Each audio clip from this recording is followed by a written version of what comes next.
iji maatụ kedu ife me ndị Igbo ji si na nwaanyị na-afụ nsọ na-egekwe ntị na nwaanyị ọbala na-agba narị na-ewuru olu dị ite ka nta alụ gị mmanwụ ndị nne ka nju na ajụ ugboro one ka nwaanyị na-avụ nsọ na ovu arọ ka mgbo ndị nne n'ọkpa ndị nne ana m ajụ na ụmụ nwaanyị ugboro one ka nwaanyị na-avụ nsọ na ovu arọ ka ọlụ ndị saịdị aka ife nwaanyị na-avụ nsọ na ovu arọ bụ 13 13 times mana so many people che no 12 times ka a na-avụ nsọ ngwa gee ntị ka ife na nwaanyị bụ alụsị oluo 28 days akwa dị na arụ nwaanyị eme gịnị ewoyari ọnwụ ya ọbala eme gịnị agba hormonal imbalance bụ dozi -2 or +2 ị na-anụzi ana m enwe 30 days cycle ị na-eri ajọ nni jụọ your gynecologist iribe ezigbo nni welas ka ụmụ nwaanyị anyị na-eji ụda na ụzụza kpochie ime arụ were ụshakịrịsha tijie ime arụ a na-ekwu okwu tumor na fibroid mana anyị nwere ụzụza na ụda na ibe anyị ọtụtụ ụmụ nwaanyị anyị kịta na-eje agbapụ ike ka ike buo ibu mana anyị nwere ogiri na-akpụ ukwu ogiri na-akpụ ukwu unu amarọ unu na-eri ndomi kunke ifrọ kavadicha ka anyị dobakọkwa na nwaanyị ọdụ na ife niile eji eme ndụ ọtọ ụtọ ọdịnala Igbo ụbọchị bụrụ gboo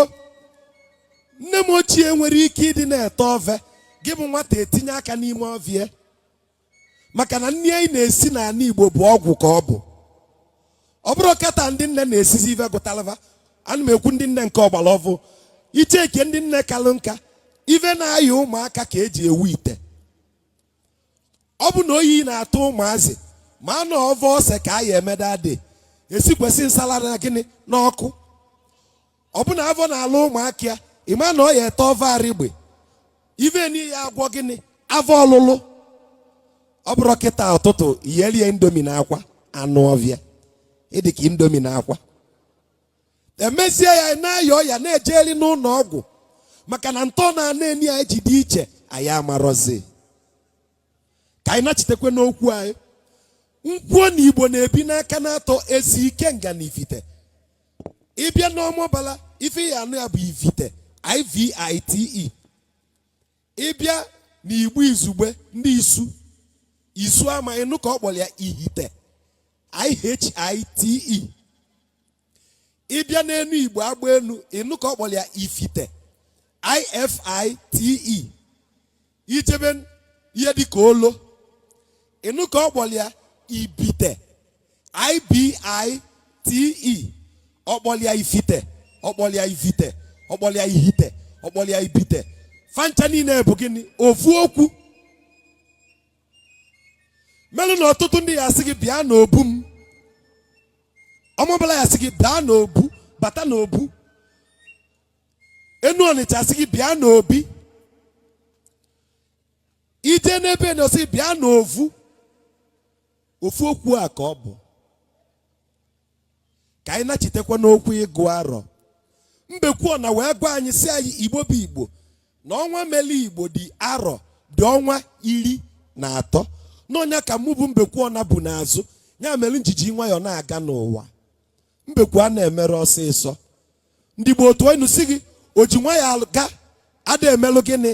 arụ ife niile na-agba ọsọ na-ebu mbekwu ụzọ anwụ